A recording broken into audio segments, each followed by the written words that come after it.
Good afternoon everyone. Good afternoon sir. Good afternoon classmates. So this is week 12. So headlines or industry. In the opening scenes of Nolemit Tangyari, a social gathering in house of Kapitan Tianggo served as a venue of for guests to mingle and converse. In one such occasion, Father Damaso explained his opinion about Inyo. Inyo is parang kita mga Pinoy pure Filipino mo na ang gitawag na Inyo. Yeah. While speaking to young man about the natives Filipino, so Damaso explained as I believe in gospel, the Indian is so dilim. So nga si Father Damaso nga ang mga Pinoy, mga tapuan nga sa Ginoo is ang gospel is anang about sa yahang trabaho daw kanang si Padre Damaso is anang pare man siya nga Espanyol.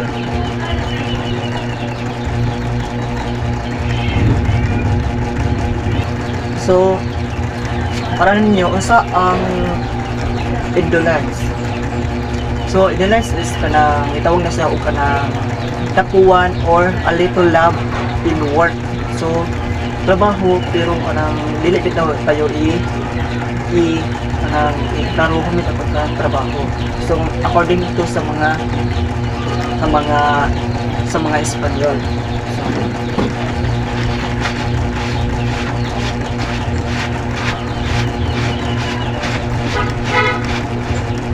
Filipino during the period of Spanish colonization were commonly described as a laissez-faire foreign visiting the Philippines from the 17th to the 19th century. Affirmed this view with their observation. So, itawag ta sa mga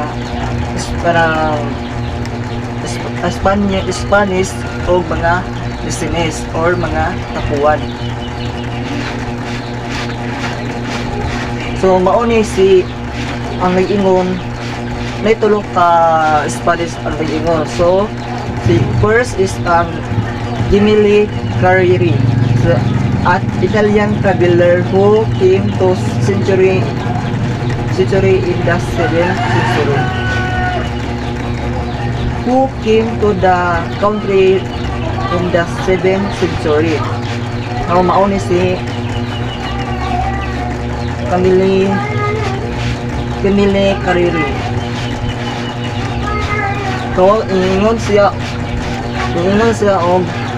it is their laziness that make them appear less ingenious, and they are so entirely addicted to it that if in walking they find a worm run into foot, they will not stop to the put out of the way that another may not tread on it. So ito daw mga Pinoy basta pag natunok ta di niya po na to idaprin para ang uban dili bitaw matunok. So mauna ilang naobserbahan nga basta pag kanang nanaunsa na ta, so di ta magpakabana sa uban sa sumusunod. So mauna gitawag nila og tapuan dil bisit pagdaplin na lang sa pagbuha na lang ana kay para dili ito madamay ang uban. So miingon to si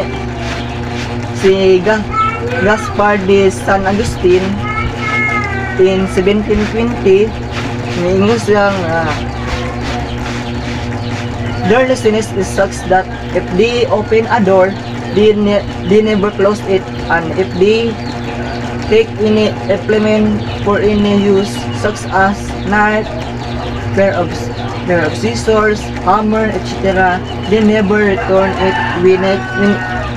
when they talks it or trap it there at the foot of their work. So kita daw ko nang manguwam, so mangunta sa silingan, so di na kabaw mo uli. So kisa may naiguan so tinoon man so mag-experience lang di para di uli kung buwan ka nang wapag na lupang anang ganita sa tigas. So sa tigiya, so anang ibutang sila na to. So mo lang nakita mo rin nakita ni Agustin nga kada Pinoy nga bisa pag ga-update sa portahan, di na ka ba mo sira bitaw nga makusunod lang ng mga iro kay libat at ba mo sila so mo na lang nakita nga tapuan daw ang mga Pilipino. So miingon po si Fyodor Jagor, German scholar in the 19th century. So miingon siya nga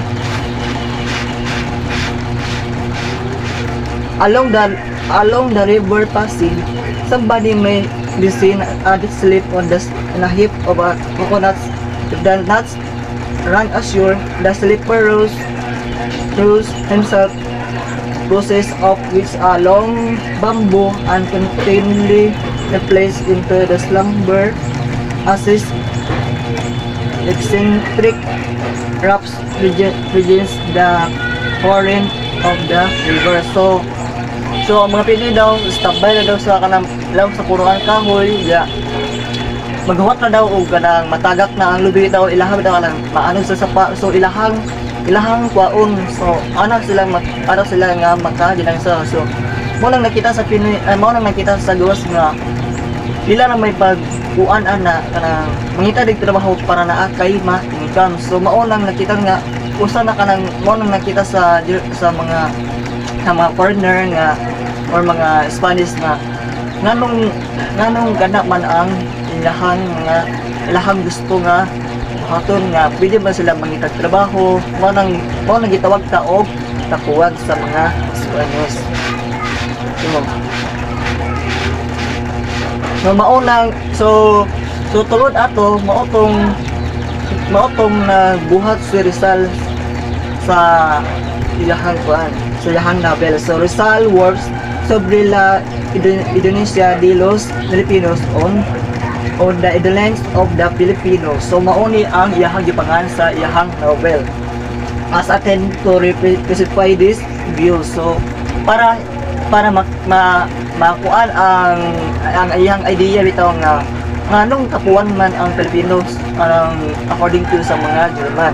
So para iyahang ma-clarify ba iyahang panghinanakit kay kita kapwa Pilipino ta so ilahang down. So this is DUEC was initialized 6th issue of La Solidaridad from July 15 to September 15, 1819.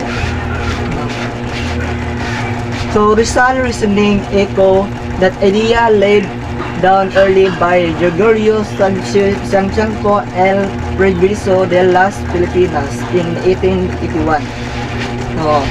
Santiago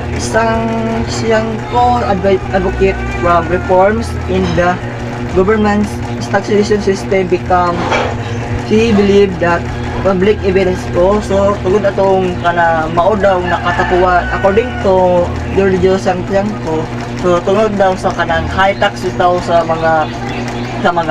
Pilipinos ay kaya ang government sa una is ang mga Spanish man ang gahawin so gusto pa kanang gamay ra kag kita sa imong pag-uuma so high jud ang taxes so maunang maingon si Gregorio nga tugod ana makawa og gana ang pagtrabaho sa usa ka Pilipino so mauna state diri sa nga si Gregorio nga mauna hinungdan so maunang hinungdan nga pagkatakuan sa manong natakuan ang mga Pilipino. So Rizal did not deny the existence of indolence in the Filipinos.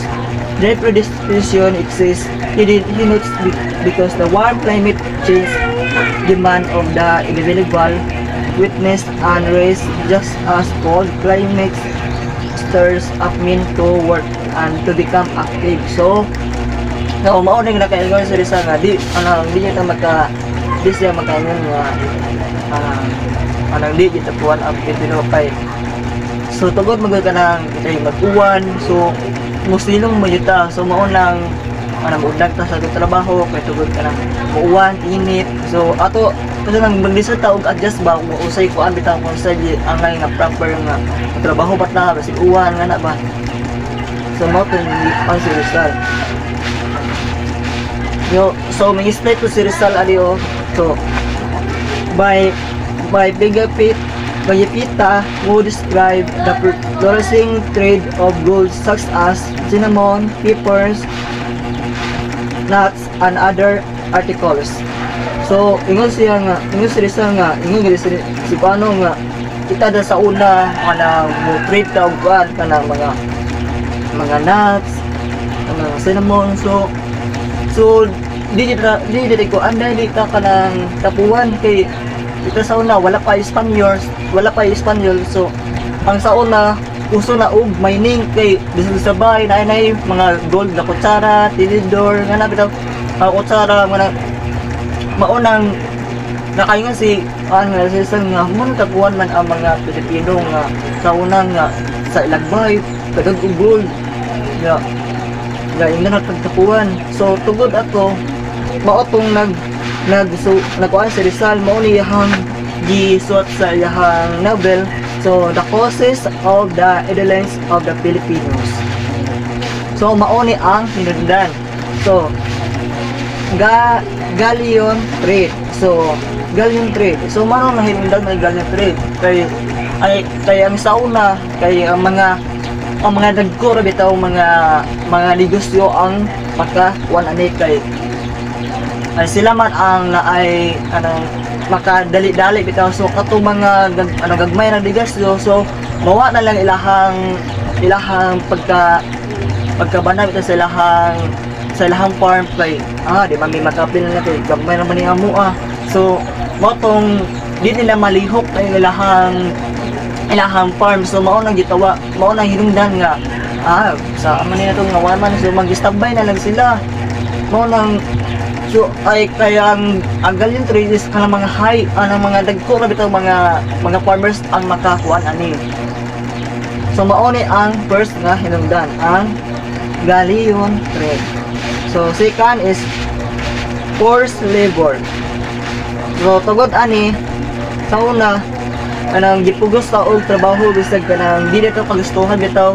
So ang forced labor is nag-edad siya og 16 to 60 ang edad ang nakatrabaho. Tungod kay ang gobyerno mao nay kanang maghaw bitaw nga trabaho mo na mao nay kanang kubuso nila ba nga magtrabaho jud ang mga Pilipino. So tungod ani kanang nawdaan sila og gana sa ilahang farmer sa ilahang kayutaan bitang nga mo lihok sa ilahang negosyo. Third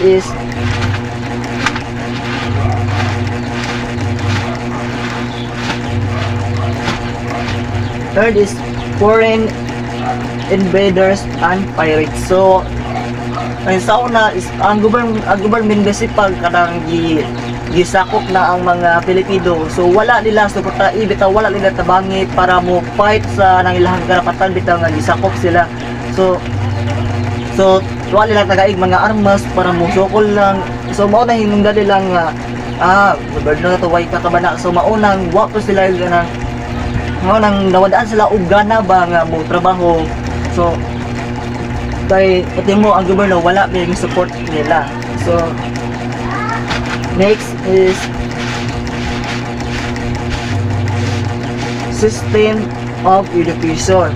So nauna ang mga dato ray maka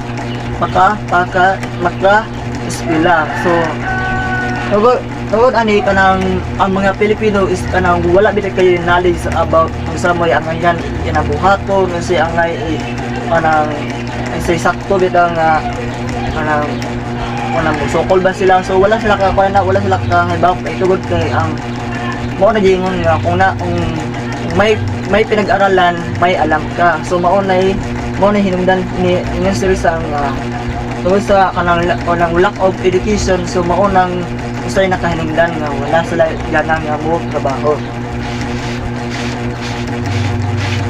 Spanish ruler. So ang government sa una is ang mga Espanyol. So mao ni ang hinungdan nga usap po ni sila hinungdan nga manong nakatapuan ang mga Pilipino kay so dili mao ang pagdawma sa Pilipino. So wala mao ang pagdabang usay sakto usay anang maka-benefits bitaw ang mga Pilipino nga ginahabot trabaho kay ang Spanish sa unang government nga na-handle is kanang lupit ra kayo nga kanang di ka mo patag og tax kanang ilak lang daog so maunang mawad-an sila og gana tulod ani nga Espanyol. So system of religion. So kani is kanang sa una kanang kung di ka isimba is gitawag na ka og irihis. So ang irihis is kanang para nila is kanang ano ba kanang di bitaw ka uyon sa ilahang buhat nga mao nang gitawag sila og irihis. So kung di ka mukha is di ka bunyaga, di ka bitang mupalo sa ilahang rules. So di ka bunyaga, di ka kanang kaslon or di ka ilubong sa mo sa public cemetery kanang Catholic itang cemeteryo. So tugod ani usa po sa yung nga manong ang Pilipinos nakatapuan.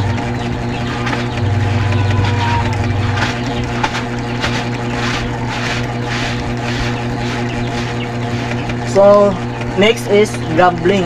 So sa time maning Rizal is kanang ang mga Pilipino o Spanish is halos kada adlaw na ay buwang, na ay sugal. So maunang masipag ganang ang mga Spanish bagol ang nagunang dapat nga musugal ka basig gamay og dako kay halos karaadlaw lang sila magsugal. So maunang ang ilahang trabaho is kanang mawa na bitaw ang ilahang negosyo is kanang okay kanang so kita ni sa mga negosyo ta is dapat kanang gusto ta mo dako. So tugon na lang ani sugal maoy nakahinungdan nga anang nakapobre ang isa ka Pilipino.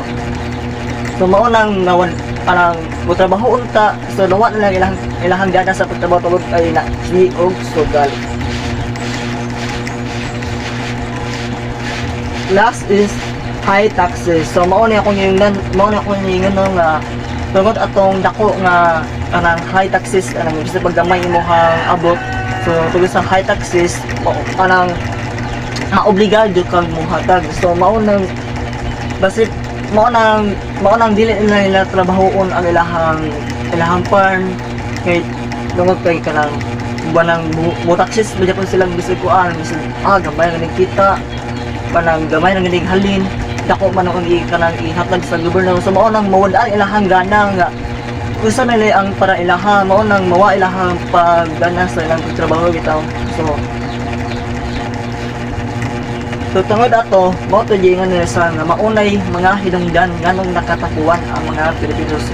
So mo to sa manino. So ang wala pa kuno ang Pilipino is ang mga Pinoy daw is kanang o kanang mga trade o mga kanang cinnamon, pepper or etc.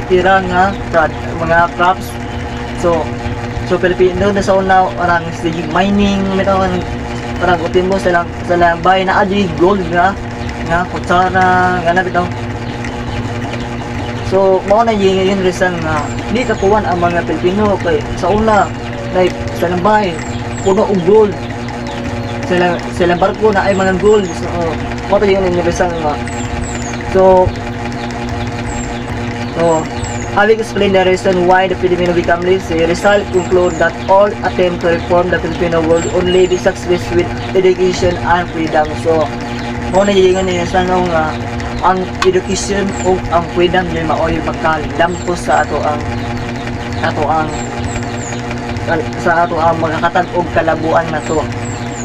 So with this Rizal argue against the idleness of the Filipino is not an inherent trait but rather medley with their own thoughts and keyword. So yung si Rizal nga ang katapuan daw is kanang dili daw